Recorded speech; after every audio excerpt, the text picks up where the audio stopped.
The space above Mars looked like a graveyard of metal and fire. Broken pieces of human ships drifted in the darkness while alien vessels moved between them like sharks hunting for survivors. Admiral Zenthor stood on the bridge of his flagship and watched the last human defense station explode into orange flames that quickly died in the cold vacuum of space.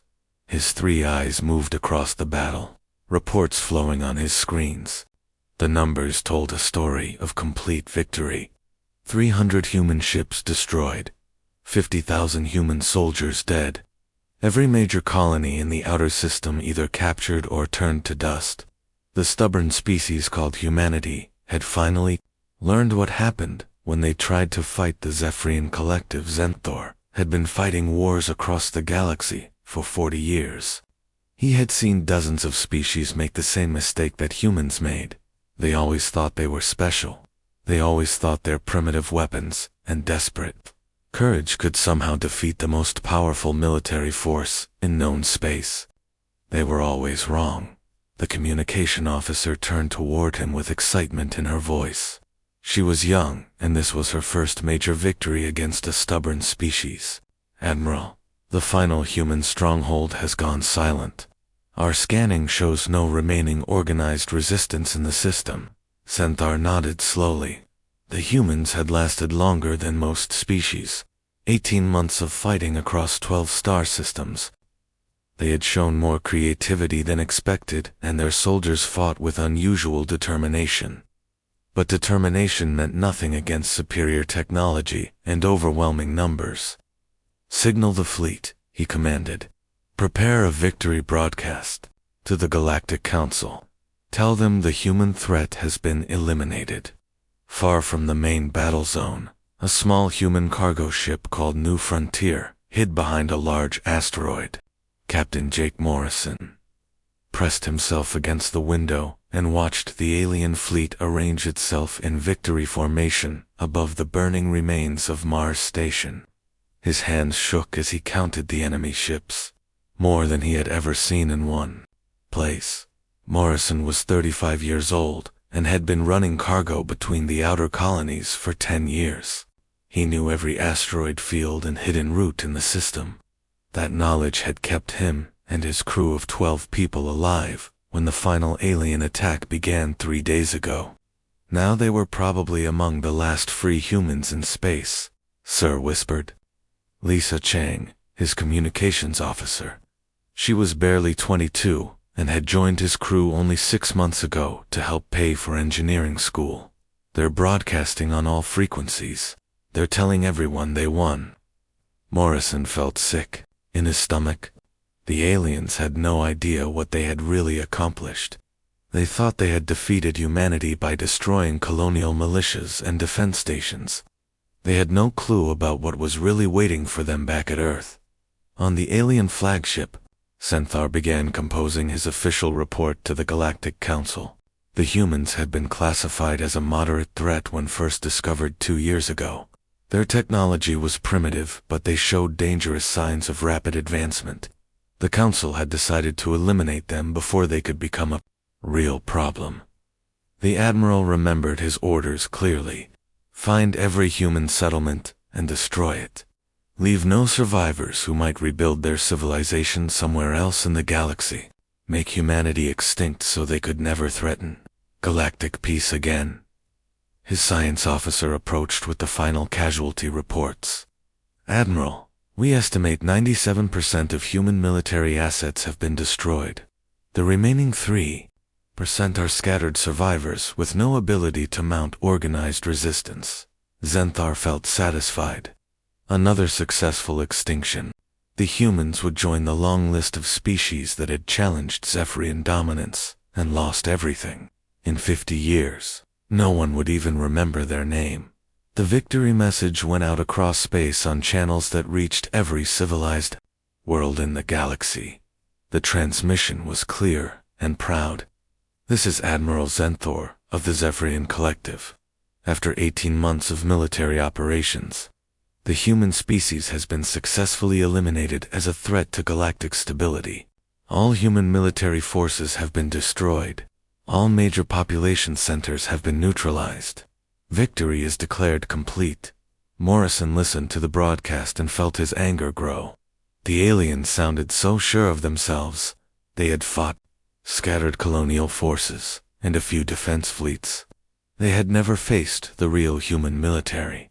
They had no idea that Earth had been preparing for this exact situation for over a century. Lisa Cheng looked at her captain with tears in her eyes. "Sir, what do we do now? Are we really the only ones left?" Morrison managed a grim smile. "No, Lisa, we're not alone. Those aliens just made the biggest mistake of their lives. They think they fought humanity. They fought our outer colonies and defense forces. They never even saw our real military."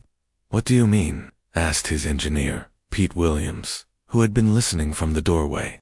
"I mean they're about to learn the difference between human colonists, defending their homes, and human warriors, who have been preparing for total war since before any of us were born," Morrison explained. "They wanted to see what humans look like when we're desperate. They're about to see what we look like when we stop holding back." The crew looked confused, but Morrison knew things they did not. He had been born on Earth and served in the planetary defense forces before becoming a cargo pilot. He knew about the deep ocean facilities and the massive construction projects that had been hidden from everyone, except a few thousand people. Zenthar finished his victory celebration and began planning the occupation of human space. His ships would need to patrol the area for years to make sure no survivors tried to rebuild. It was tedious work but necessary to ensure complete extinction. He had no way of knowing that his victory broadcast had been received by 6 massive installations hidden in Earth's deepest ocean trenches. He had no way of knowing that his 18-month war against humanity had given Earth's real military exactly the time they needed to complete their most secret project. The aliens had declared victory over humanity. They were about to learn that humanity had not even started fighting yet. The message from space reached Earth 37 minutes after Admiral Zenthar sent it. Deep beneath the Pacific Ocean, in a facility built into the walls of the Mariana Trench itself. Admiral Kate Phillips listened to the alien victory broadcast with calm eyes. Around her, hundreds of technicians worked at control stations that glowed with blue light in the underwater darkness. Phillips was 51 years old and had spent the last 15 years of her life preparing for this exact moment. She had watched the outer colonies fall, one by one, through secret communication channels. She had seen good people die defending humanity's scattered settlements. Every death had been part of a larger plan that only a few hundred humans knew about. "Admiral," said Commander Steve Rodriguez, her second in command, "all 6 units report. Ready for deployment. Project Titan is fully operational." Phillips nodded and walked to the massive observation window that looked out into the construction bay. The sight still amazed her even after years of watching the project grow. The Titan designated Goliath hung suspended in the flooded chamber like a sleeping giant. It was 30 kilometers long and 15 kilometers wide, larger than some cities. Its hull was not made of metal, but of something that looked alive, shifting and flowing like liquid silver in the artificial lights. Dr. Helen Parker approached from the engineering station. She was the chief designer of the Titan project, and one of only 12 people on Earth who truly understood how the massive vessels worked. "Admiral, the neural interfaces are stable and all consciousness matrices are active. The Titans are not just ready to fight, they're eager for it." Phillips had to remind herself that the Titans were not really ships in any traditional sense. They were something completely new. Each one contained technologies that Earth's greatest scientists had been developing in secret for over a century. They used principles of physics that no other species in the galaxy had discovered yet. The first breakthrough had come 90 years ago, when a research team studying gravitational anomalies had accidentally discovered how to manipulate the fundamental forces that held reality together. The second breakthrough had come 60 years later, when they learned to link human consciousness directly with artificial intelligence systems. The Titans were the result of combining both discoveries into something that was part machine, part living entity. and part-controlled natural disaster. Captain Ben Walsh stood in the neural interface chamber of the second Titan, called Behemoth. Dozens of thin cables connected his brain directly to the massive vessel's consciousness. Through the link, he could feel every system in the ship, as if it were part of his own body. He could sense the Titan's eagerness to rise from the ocean depths and show itself to the galaxy. Walsh was 38 years old, and had volunteered for the Neural Interface program 7 years ago. The process had changed him. He was still human, but he was also something more. When linked with Behemoth, his consciousness expanded to fill the entire 30-kilometer vessel. He could think faster, see further, and manipulate forces that normal humans could barely understand. "Captain Walsh," came Philip's voice through the communication system. "Begin ascent procedures. It's time." Walsh smiled and felt Behemoth respond to his emotions. The Titan's hull began to glow as its gravitational manipulators activated. Water around the massive vessel started to behave strangely, flowing upward instead of down as local gravity fields were carefully adjusted. In the third Titan, Captain Roy Hughes prepared Colossus for its first mission. He had been chosen to lead the formation because his neural compatibility with the Titan consciousness was the highest ever recorded. When he linked with Colossus, the boundary between human and machine disappeared completely. He became something new. "All Titans report. Ready for surface operations," announced Dr. Parker. "Gravitational fields are stable. Quantum disruptors are online. Self-repair systems are active." Phillips looked at the tactical display, showing the alien fleet still celebrating their victory above Mars. The Zephyrians had no idea what was about to rise from Earth's oceans. They had fought human colonial forces with conventional weapons and standard military tactics. They were about to face something that would rewrite their understanding of what technology could accomplish. "Begin Project Titan deployment," Phillips ordered. The first indication that something unusual was happening came from seismic stations around the Pacific Ocean. Instruments designed to detect earthquakes began recording massive disturbances from the deepest parts of the ocean. The readings made no sense. It looked like mountains were moving on the sea floor. Goliath broke the surface first. The displacement of water was so enormous that tsunamis would have destroyed coastal cities, if not for the gravitational fields that carefully controlled every drop. The Titan rose from the waves like a metal island, its hull gleaming with patterns of energy that flowed beneath its adaptive armor. Captain Morrison and his crew aboard New Frontier watched from their hiding place as energy signatures began appearing on their sensors. Lisa Cheng stared at the readings with disbelief. "Sir, these numbers can't be right. These signals are larger than the entire alien fleet combined." Morrison felt his heart racing with excitement and terror.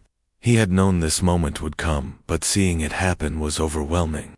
"Those aren't signals, Lisa. Those are the real human fleet." Behemoth emerged next, followed by Atlas under the command of Captain Grace Miller. Each Titan was unique in design, but all shared the same impossible characteristics. They moved without visible propulsion systems. They generated energy readings that defied every known law of physics. Most importantly, they seemed to bend space around them as they rose through Earth's atmosphere. The fourth Titan, Thunder, was commanded by Captain Alan Fox as his vessel cleared the atmosphere. Fox felt the Titan's consciousness merge completely with his own. Through the neural link, he could sense not just his own ship, but all 6 Titans as they formed a network of connected minds and impossible technologies. "Admiral," reported Commander Rodriguez, "all Titans have achieved orbit. They're forming attack formation and preparing to engage the enemy fleet." Phillips opened a communication channel that would reach every human survivor in the solar system. Her voice was calm, but carried the authority of someone who had planned for this moment for decades. "This is Admiral Kate Phillips of Earth's Titan fleet. To all surviving human personnel, the counterattack begins now. The aliens declared victory over humanity 18 minutes ago. They were premature. On the Zephyrian flagship above Mars, Admiral Zenthor was reviewing plans for the occupation of human space when his science officer approached with a confused expression. "Admiral, we're detecting massive energy signatures from the third planet. The readings are impossible, but they appear to be artificial constructs of enormous size." Zenthor looked at the tactical display and felt the first stirring of concern. The energy readings were unlike anything in the Zephyrian database. "What kind of constructs?" "Unknown, sir. They appear to be vessels, but the size readings suggest they're larger than our entire fleet. Also, sir, they seem to be approaching our position." Through the neural network, connecting all 6 Titans, the human commanders shared a moment of grim satisfaction. They had spent years preparing for this confrontation. They had watched their colonies burn and their people die while they waited for the right moment. Now it was time to show the galaxy what humanity looked like when the gloves came off. The age of human restraint was over. The 6 Titans moved through space in perfect formation, their massive hulls casting shadows on the asteroids they passed.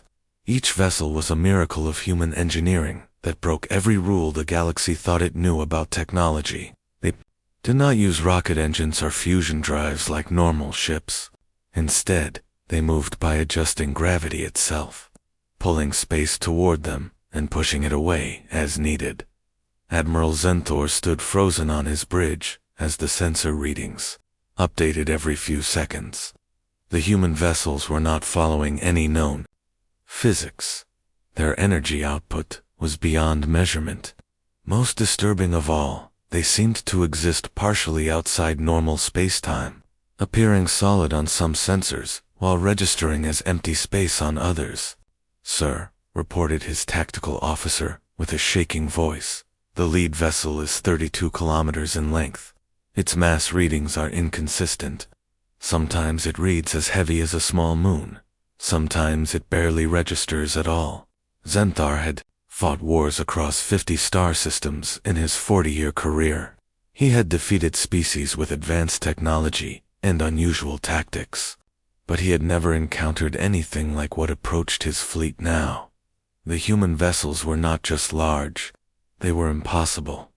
Captain Roy Hughes felt Colossus responding to his thoughts as he guided the lead Titan toward the alien fleet. Through the neural interface, the massive vessel was an extension of his own body. He could sense its eagerness to demonstrate what human ingenuity could accomplish when given enough time and resources. "All Titans, this is Colossus," Hughes transmitted, through the quantum communication network that linked all 6 vessels. "Remember, we're not here to destroy them all. We're here to send a message that the galaxy will never forget." Captain Ben Walsh aboard Behemoth smiled as he felt his Titan's consciousness merge with his own. The neural link allowed him to experience the universe through sensors that could detect things human eyes had never seen. He could feel the gravitational fields of nearby planets, sense the electromagnetic patterns of the alien ships, and perceive the flow of space-time itself around the massive human vessels. "Colossus, this is Behemoth," Walsh responded. "We're ready to show them what real technology looks like." Captain Morrison and his crew watched from their hiding place behind the asteroid as the Titans approached the alien fleet. Even at a distance of several million kilometers, the human vessels were visible to the naked eye as points of moving light that seemed brighter than the stars around them. "My God," whispered Lisa Chang as she stared at the sensor readings. "The energy signatures are off the charts. What are those things?" Morrison felt pride mixed with terror as he watched humanity's secret weapons finally reveal themselves. "Those are what humans build when we have time to think and plan. The aliens fought our colonial militias and defense forces. Now they're going to meet our real military." On the Zephyrian flagship, panic was beginning to spread through the crew as more detailed sensor data came in. The human vessels were not just large and powerful. They were demonstrating technologies that the Zephyrian science corps had classified as theoretically impossible.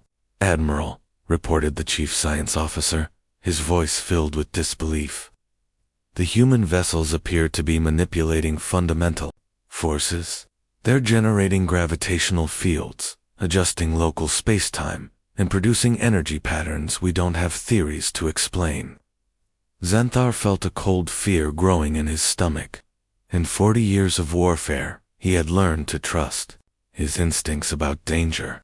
Right now, every instinct was screaming at him that his fleet was in terrible trouble. What are our tactical options? Unknown, sir. We can't predict how our weapons will interact with their defensive systems because we don't understand what their defensive systems are. Captain Grace Miller guided Atlas through a series of impossible maneuvers that would have torn apart any conventional spacecraft. The Titan twisted and spun through space while maintaining perfect structural integrity. Its hull flowed like liquid metal, adapting its shape for optimal performance, while energy patterns flowed beneath the surface, like glowing rivers.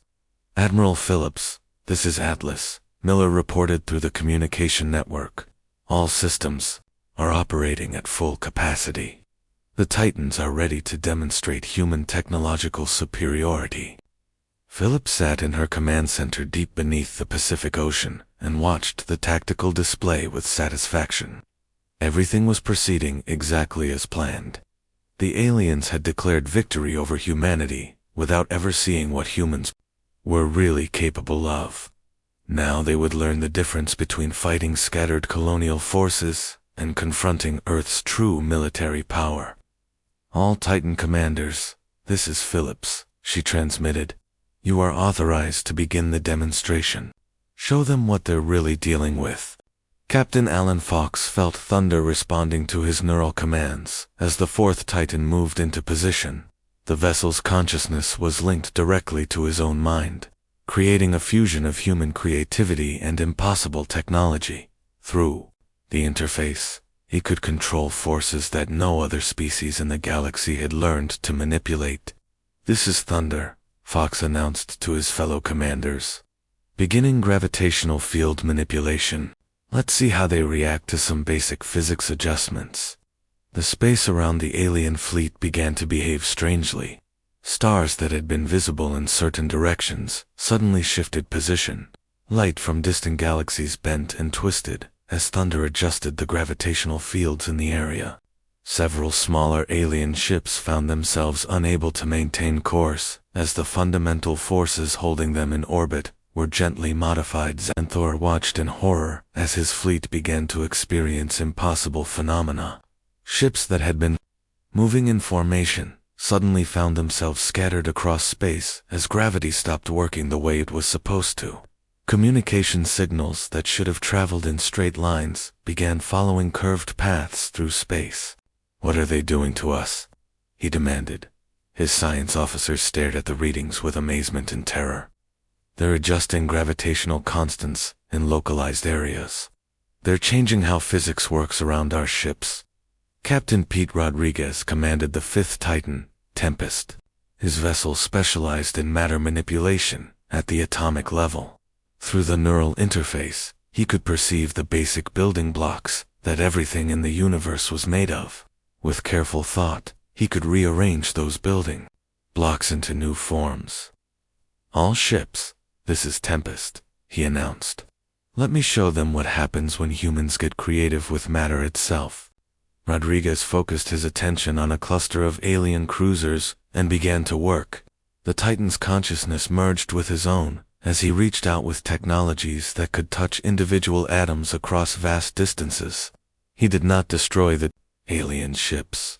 Instead, he began to change them. The crew of the first alien cruiser watched in disbelief as their ship's hull began to transform. Metal bulkheads flowed like water and reshaped themselves into perfect geometric patterns. Weapon systems changed into decorative sculptures. The ship remained intact, and the crew was unharmed, but their vessel was no longer functional as a warship.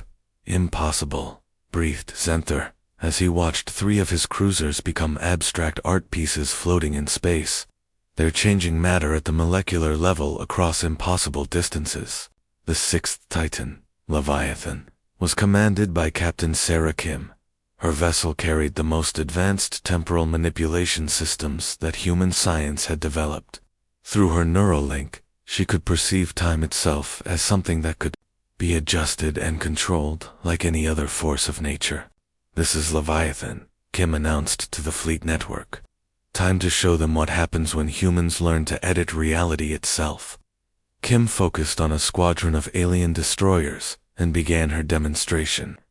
The Titan's temporal manipulators reached across space and began to adjust the flow of time around the enemy vessels. From the perspective of the alien crews, everything seemed normal, but to outside observers, the destroyers began to age rapidly. Hull metal that had been manufactured decades ago suddenly experienced centuries of decay in a few seconds. The ships did not explode. Instead, they simply grew old and fell apart, as time flowed faster around them while the crews inside remained unaffected by the accelerated aging. Felt his confidence crumble as he watched impossible technologies casually demonstrate mastery over forces that Zephyrian science considered unchangeable laws of nature. The humans were not just fighting his fleet, they were rewriting the rules of physics around them. "Sir," reported his communications officer, "we're receiving a transmission from the human fleet." Admiral Phillips' voice came through clearly on all frequencies. "Admiral Zenther of the Zephyrian Collective. This is Admiral Kate Phillips of Earth's Titan Fleet. You declared victory over humanity 18 minutes ago. As you can see, your intelligence was incomplete." Zenther found his voice with difficulty. "What do you want?" Phillips' reply was calm and certain. "We want you to understand that you never fought humanity. You fought our colonial militias and defense forces. You never even saw our real military. What you're experiencing now is us, being gentle." Admiral Zenther realized he was facing something beyond his worst nightmares. The human vessels were not following any known technology patterns.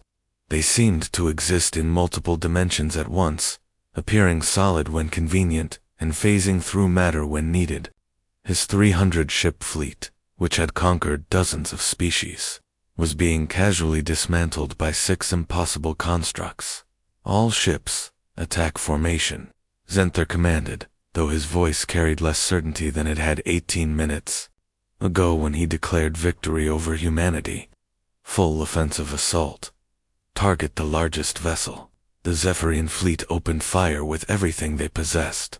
Plasma beams that could melt through asteroid metal, quantum torpedoes that could destroy space stations, and gravitational mines that could tear apart planets. The combined firepower was enough to sterilize entire solar systems. Every weapon struck the lead Titan directly. The energy discharge was so intense that it created temporary artificial stars in the darkness of space. For a moment, the human vessel disappeared completely behind a wall of destructive force that would have vaporized any known material.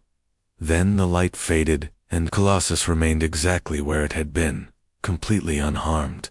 The weapons that had destroyed worlds simply disappeared upon contact with the Titan's hull, absorbed into the adaptive armor without creating even a scratch on the surface. "Captain." Roy Hughes felt the alien attack through his neural interface as a gentle tickling sensation. The Titan's consciousness was amused by the primitive weapons being used against it. "Phillips, this is Colossus," he reported, with a slight chuckle. "Their weapons are adorable. Should we show them what real firepower looks like, Captain Ben?" Walsh aboard Behemoth laughed as he felt the enemy attacks through his own neural link. The sensation was like being touched by warm sunlight. "All ships, they're trying to hurt us with toys. I think it's time for the real demonstration." Admiral Phillips gave permission from her command center beneath Earth's oceans. "All Titan commanders, you are authorized to demonstrate superior technology. Remember, we want survivors to carry our message back to the galaxy." The Titan Goliath responded first. A section of its massive hull opened like a flower blooming in space, revealing not weapons, but arrays of manipulator devices that looked like metallic tentacles reaching into empty space. The devices did not fire energy beams or launch missiles. Instead, they simply reached across the distance to the nearest Sephorian dreadnought and turned it off. The alien crew watched in confusion as every system on their ship simply stopped working. Lights went out. Life support shut down. Weapons became silent. The ship itself remained intact, but it was no longer functional. At the molecular level, the connections between atoms had been gently adjusted so that electrons could no longer flow through the circuits. "Impossible," whispered the ship's engineer, as he stared at instruments that showed perfect structural integrity, but complete system failure. They reached across space and edited our atomic bonds. Captain Morrison watched from his hiding place, as one of the massive alien battleships went completely dark without being destroyed. "They're not even fighting," he said to his crew with amazement. "They're demonstrating. They're showing the aliens how easily they could be destroyed but choosing not to do it." Lisa Chang stared at her sensors as more alien ships began experiencing impossible system failures. "Sir, the human ships aren't using any weapons we can recognize. They're just reaching out and making the alien ships stop working." The second demonstration came from Titan Atlas. Captain Grace Miller focused her attention on a cluster of alien cruisers and activated the matter manipulation systems. Through her neural interface, she could perceive the basic atomic structure of the enemy vessels and began to edit them like an artist working with clay. The alien crews watched in fascination and terror as their ships' hulls began to reshape themselves. Metal flowed like liquid and reformed into complex geometric patterns that were beautiful but no longer functional as spacecraft. Weapon systems became decorative sculptures. Engine rooms transformed into abstract art installations. The ships remained intact, and the crews were unharmed, but their vessels were now floating museums rather than warships. "They're changing our ships into art," reported one alien captain to Admiral Zenthor. "The hull is now a perfect golden spiral, and our weapons have become a sculpture of dancing figures. We're not in danger, but we can't fight anymore." Zenthor felt his understanding of technology crumble as he watched the impossible display. What kind of species learns to edit matter at the molecular level across interstellar distances? His science officer had no answer. The human technology was so far beyond Zephyrian understanding that they could not even theorize about how it worked. "Sir, they appear to have mastered manipulation of fundamental forces that we didn't know were manipulable." Thunder, the fourth Titan, demonstrated next. Captain Alan Fox activated the temporal manipulation systems and focused on a squadron of alien destroyers. Through his neural link with the Titan's consciousness, he could perceive time itself as a force that could be controlled and adjusted. The alien destroyer crews experienced a few seconds of normal time, while the universe around them experienced several centuries. Hull metal aged from new to ancient in moments. Systems that had been built decades ago suddenly showed the wear patterns of equipment that had been running for hundreds of years. The ships did not explode. They simply grew old and gently fell apart as time flowed faster around them. "Sir," reported an alien communications officer with a voice full of disbelief, "the human vessel appears to have aged our ships by centuries in a few seconds. The crews are fine, but the ships have experienced hundreds of years of wear." Tempest, commanded by Captain Pete Rodriguez, showed the next demonstration. The fifth Titan extended what appeared to be a beam of pure light toward a group of alien frigates. Where the light touched, the ships began to transform in ways that defied every natural law the galaxy knew. The frigates' hulls began to sprout flowers. Real flowers that bloomed in the vacuum of space, drawing energy from sources that should not have existed. The ship's weapon ports became gardens of impossible plants that thrived in conditions that should have killed any living thing instantly. "They turned our weapons into flower gardens," reported one alien captain with amazement. "The flowers are growing in hard vacuum, and they're beautiful. We can't fight anymore, but we can't stop looking at them either."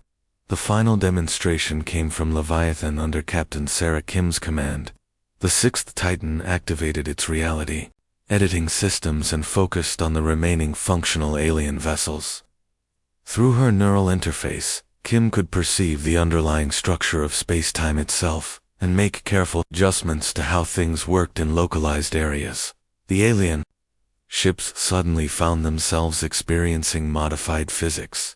In some areas, gravity flowed upward instead of down. In others, light traveled in spirals instead of straight lines. Energy weapons fired backward into their own ships.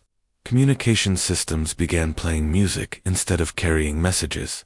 "Sir," reported Zenthor's tactical officer, "the humans appear to have changed how physics works around our remaining ships. Our weapons are firing in random directions, and our navigation systems think we're moving through liquid instead of vacuum." Captain Morrison watched the display with awe and terror. The human titans had reduced the most feared military force in the galaxy to a collection of harmless curiosities without destroying a single ship or killing a single alien. They're not showing off, he realized. They're being merciful. They could have destroyed the entire fleet instantly, but they chose to disable them instead. Admiral Zenthor stood alone on his bridge as reports came in from his fleet. 300 warships had been reduced to floating art pieces, flower gardens, antiques, and physics experiments. Not one alien had been killed, but his entire military force was now completely helpless. "Admiral Phillips," he transmitted to the human fleet, his voice heavy with defeat. "What do you want from us?" Phillips' reply came through clearly on all frequencies, ensuring that every ship in both fleets could hear her words. "We want you to go home, Admiral Zenthor. We want you to tell your people and the Galactic Council what you have seen here today. We want you to explain that humanity has been holding back for the entire time you have known us. But why?" Zenthor asked. "If you possessed this technology, why did you allow us to destroy your colonies?" Philip's answer was calm, but filled with steel. "Because we are not a species that shows our full capabilities until we are forced to do so. You wanted to see humanity defeated. Instead, you have seen what happens when humanity stops pretending to be just another species in the galaxy. This was us being gentle, Admiral. Remember that." The Zephyrian fleet that had celebrated humanity's defeat 18 minutes earlier now floated helplessly in space. Their ships transformed into impossible art pieces, flower gardens, and physics demonstrations.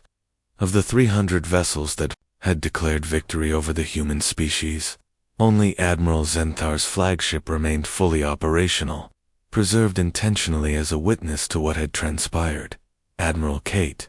Phillips opened communication channels across all galactic frequencies, ensuring every species in known space would hear her words clearly. The message would reach hundreds of worlds and billions of beings who had believed the Zephyrian reports of human extinction. "People of the galaxy, this is Admiral Kate Phillips of Earth's Titan fleet. 18 minutes ago, the Zephyrian Collective declared victory over humanity. Believing they had successfully eliminated our species from the universe. They were mistaken on several fundamental levels." Captain Morrison and his crew aboard the cargo vessel New Frontier listened from their hiding place with growing amazement.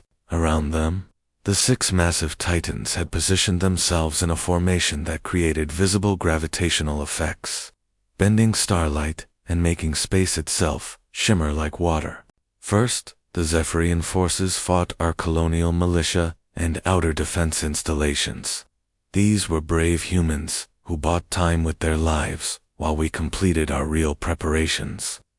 The aliens never encountered Earth's actual military forces on Zephyria Prime, the species' homeworld. Leadership gathered in emergency session as they received the transmission. The most powerful military force their civilization had ever assembled was now floating helplessly in space, defeated by technology they could not comprehend. Second, they assumed human technology was limited to what they could observe and understand during their attacks. They based their assessment of our capabilities on equipment that was designed to appear primitive while our real advances remained hidden. Captain Ben Walsh felt behemoth pulse with controlled power around him as the Titan's consciousness merged with his own in perfect harmony. Through the neural interface, he could sense his fellow commanders, each one a fusion of human will and technologies that rewrote the fundamental rules of existence. Third, and most importantly, they assumed humanity was similar to other species. They had conquered in the past. We are not. We are the species that examined the basic forces of the universe and decided to improve them. We are the species that faced extinction and responded by transcending conventional concepts of warfare entirely. Dr. Helen Parker monitored the Titan's systems from her command station deep beneath Earth's oceans. Every reading confirmed that the 6 vessels were operating at barely 1% of their true capabilities. The demonstration had been carefully limited to avoid causing permanent damage to the galaxy's understanding of physics. The Galactic Council will record the following declaration. Humanity hereby assumes protection of any species facing extinction from aggressive military forces. The era of conquest through superior firepower has ended. We represent the new balance of power in this galaxy. Captain Roy Hughes guided Colossus through a series of impossible maneuvers that folded space around the massive vessel, demonstrating that the Titans could move through dimensions that other species did not know existed. The display was both beautiful and terrifying, showing technology that seemed more like controlled magic than engineering. Admiral Centaur found his voice with great difficulty. His 3 eyes remained fixed on the impossible sight surrounding his ship as he transmitted back to the human fleet. "What do you want from us, Admiral Phillips?" Phillips' response carried the weight of absolute certainty and carefully controlled power.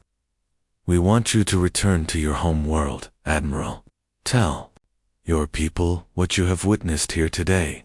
Explain to the Galactic Council that humanity is no longer concealing our true capabilities.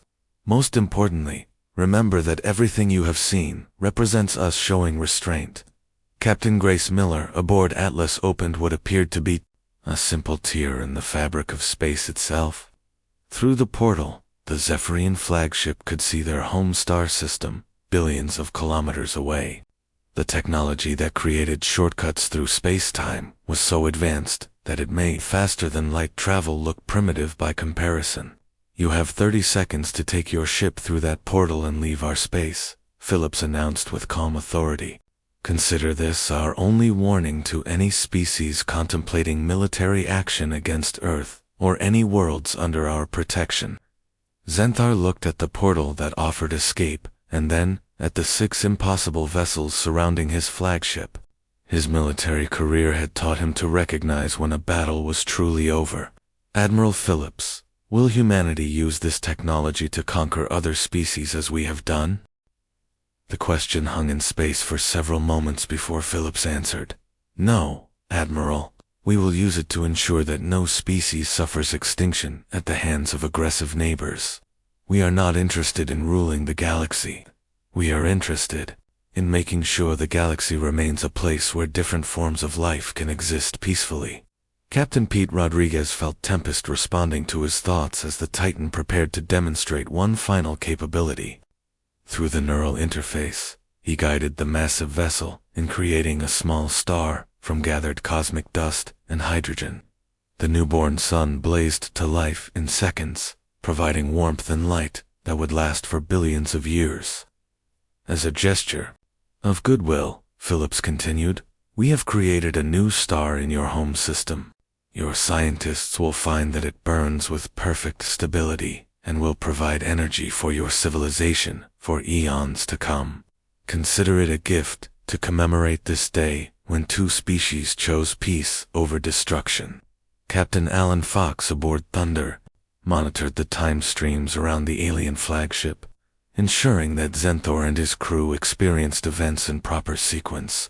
The temporal manipulation systems could have aged the enemy ship to dust or reversed it to a time before it was built, but such displays were unnecessary now. Lisa Chang watched her sensors as the alien admiral made his decision. Sir, the Zephyrian ship is moving toward the portal. They're leaving. Morrison nodded with satisfaction. Smart choice. They finally understand what they're really dealing with. As the alien flagship disappeared through the spatial portal, Captain Sarah Kim used Leviathan's reality editing systems to restore normal physics to the areas where the demonstration had taken place. Space-time flowed back to its natural patterns and the modified gravitational fields returned to standard configurations. The remaining alien vessels, still transformed into art pieces and flower gardens, would serve as permanent reminders of what had transpired. Their crews were safely evacuated to rescue ships that the Titans created from asteroid material and advanced molecular engineering. Attention all human survivors in this system. Phillips broadcast on frequencies that only human equipment could receive. This is Admiral Phillips of Earth's Titan fleet. The counterattack is complete. Humanity has declared its true capabilities to the galaxy. You are no longer alone. Captain Morrison felt tears in his eyes as he heard those words.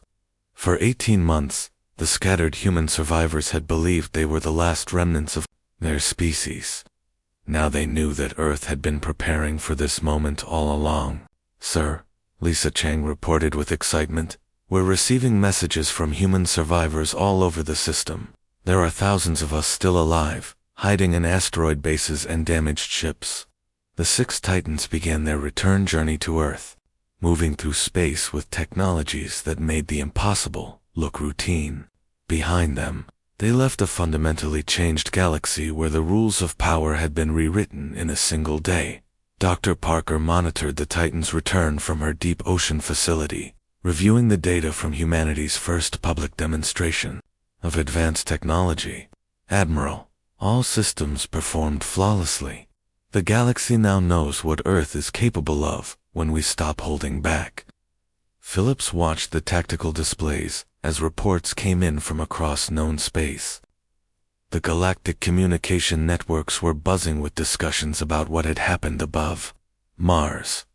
Some species expressed fear, while others showed curiosity about humanity's new role in galactic affairs. Dr. Parker, begin preparations for the next phase, Phillips ordered. We're going to need ambassadors, not just warriors. The galaxy is about to change in ways no one has imagined yet. Captain Morrison guided New Frontier out of its hiding place and set course for Earth. His cargo ship joined, a growing convoy of human survivors who were finally free to travel openly through space that had been hostile territory just hours before. Lisa, open a channel to Earth, Morrison commanded. It's time to go home. As the human convoy approached Earth, they could see the construction facilities in the deep oceans where more Titans were being built. The 6 vessels that had changed galactic history were just the beginning of humanity's emergence as the dominant technological force in known space. The aliens had declared victory over humanity. 18 minutes too soon, they had awakened a species that had been preparing for total war while appearing to be scattered colonists. Now the galaxy would learn to coexist with humans who had stopped pretending to be ordinary. The age of human expansion was about to begin, not through conquest, but through the establishment of a new order where extinction was no longer the price of defeat. Earth's Titans would patrol the galaxy, ensuring that no species would ever again face the choice between surrender and annihilation. Victory had been declared over humanity. Humanity had responded by declaring victory over the limitations that had constrained galactic civilization for millennia. The universe would never be the same.